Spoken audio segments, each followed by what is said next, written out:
So today, we're going to talk about how to focus yourself into alignment in relationship to whatever it is that you want to talk about. There is nothing off limits. We're happy to visit with you about whatever you want. You're going to notice a really nice unfolding, because sometimes people will do a better job of asking the question that is important to you than you could. Sometimes, if you're not sitting here in the hot seat, you'll be in a better place of receiving than if you were sitting right here. Because sometimes when you've asked the question and the question is really active within you, you can't hear the answer very well because the question is so active within you. You know, the frequency of a question and the frequency of its answer are different. Just like the frequency of a problem and the frequency of a solution are different. So this is going to be a merging, blending, uplifting experience. And when you leave here today, it is our promise to you, you will be in a different vibrational frequency. The question is, can you maintain it? And the answer to that question really is, it doesn't matter if you can maintain it when you know how to achieve it. It doesn't matter that you hold yourself there, because naturally there are going to be things you want it that way, more step one experiences which cause you to clarify what you are wanting more and more. By the time this day has come to an end and you've had a chance to listen back or remember back to some of the feelings and things that we've discussed, it is our powerful desire that you will be in a place where you will no longer be reprimanding yourself for having negative experiences or for feeling negative emotion. Because within those experiences are more clarification that are responsible for the calling of more energy to you. So it is accurate to say that the contrast that you think that you do not want is the basis of the expansion which you do want. So if you can focus upon the expansion that is underway rather than the problem that is the reason for it, then you can make that jump faster.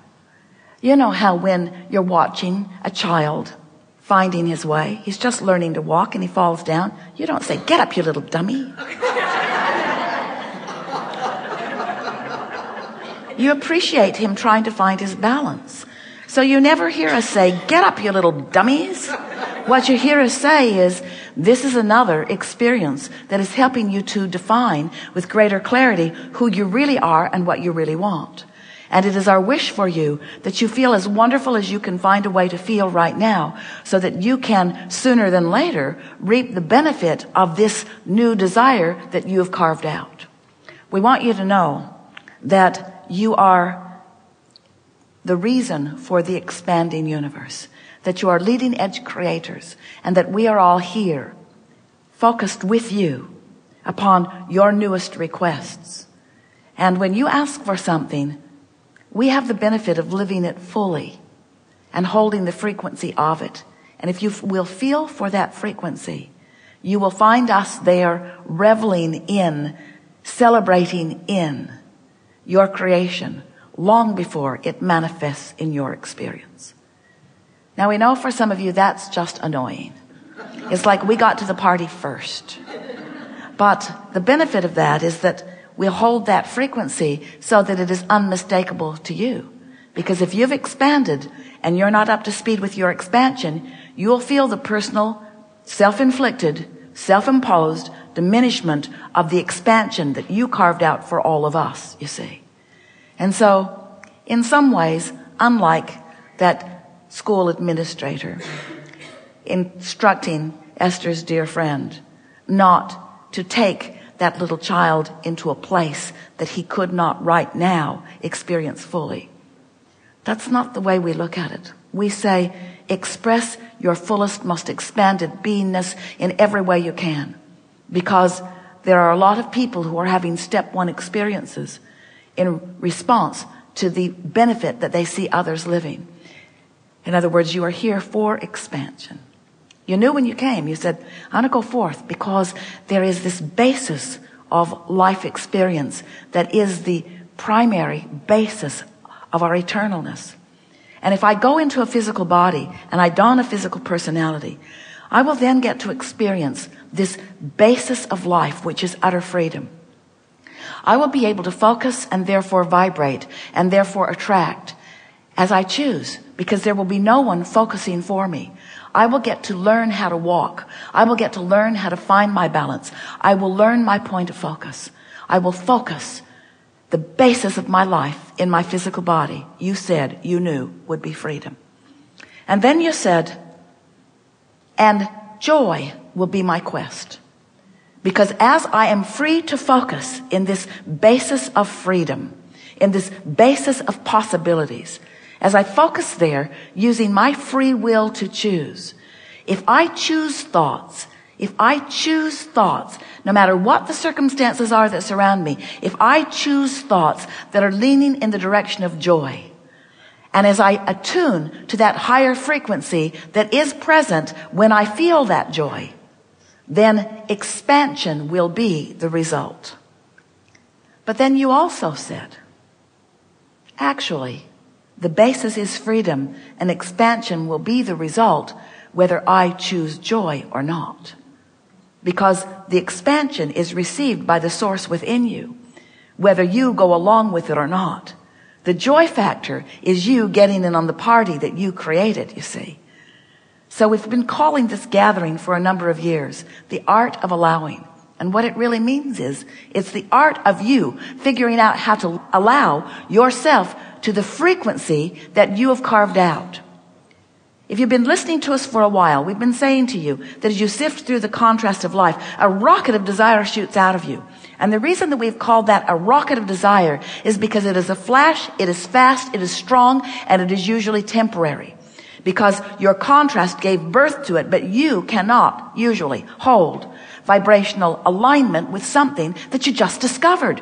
You're not used to practicing it. It's a new idea for you, or an extended idea, or an expanded idea, or an amended idea. It's something more that you're not vibrationally up to speed with. So of course, you're going to launch a rocket, and then you're not going to go. Sort of like that little boy going home with this friend for the weekend. He would launch all kinds of rockets, but he would not be accustomed to holding this frequency there, and you're not either. Not accustomed to holding your frequency there. But you can, if you hear us just a little bit, move your frequency a little and a little more and a little more and a little more. So it goes like this. You sift and sort, you send off a rocket. Your rocket is contained in your vortex. We're all there tending it, holding it in the vibrational frequency that it deserves to maintain. And you slip back into your natural vibration usually. So when you think about this new desire, you usually don't feel that good because it's a desire that you're not up to speed with. So there's a tug of war going on inside of you. You want this, but you don't have it. You want it, but. So that discordant feeling within you is about the discordant vibration. But then you've been listening to us and you naturally want to feel good. So you begin to think about why you want this thing that you want. You think about why you want it, and you pretend a little that you have it, and you practice the vibration of it until before very long, you become a vibrational match to that vibration. And when you do, you come up to speed with what's swirling in your vortex, and now the content of your vortex relative to this that you've just found the vibrational frequency of flows into your experience, and you are the receiver, the full-blown manifested receiver of this new thing that you have asked for. It feels so good to click into place with your most expanded beingness. But then you not only get the manifestation of what you ask for, you get a new vibrational platform with a new set of contrasting experiences from which to launch more rockets. Because you are an eternal being and you never get it done. So now the new contrast causes you to launch a new rocket, which of course you're not up to speed with. But because you know about emotions and you care about how you feel and you know about the contents of the vortex and you now know about your point of attraction that we are calling the grid, you know that feeling good is the only way to bring yourself into alignment with what you want. You can't beat the drum of the absence and receive the presence of it. You've got to practice the vibration of your new desire until it comes natural to you, you see. That's why you want to hang around with those that speak of what you want rather than of what is missing. That's why you want to hang around with those who are looking for reasons to feel good rather than looking for reasons to criticize and complain. So as you focus yourself into alignment with your new rocket of desire, as you achieve that balance, it doesn't take long. Some of you can do it in a few minutes. Some of you can certainly do it by the afternoon. And some of you on really big things, it might take a day, a week, But it's far less burdensome than learning a computer program on your computer. You can tune yourself into vibrational alignment, and when you do, the new contents of your vortex flood into your experience. The manifestation is yours, and you not only get to receive the fullness, I can see it, hear it, smell it, taste it, touch it, experience of it, but you also now have a new vibrational platform with a whole new set of contrasting experiences to launch a whole new desire. You see how it works? We've enjoyed this interaction immensely. We're eager to talk with you about whatever is important to you. Nothing is off limits. Let's start right there on the back row.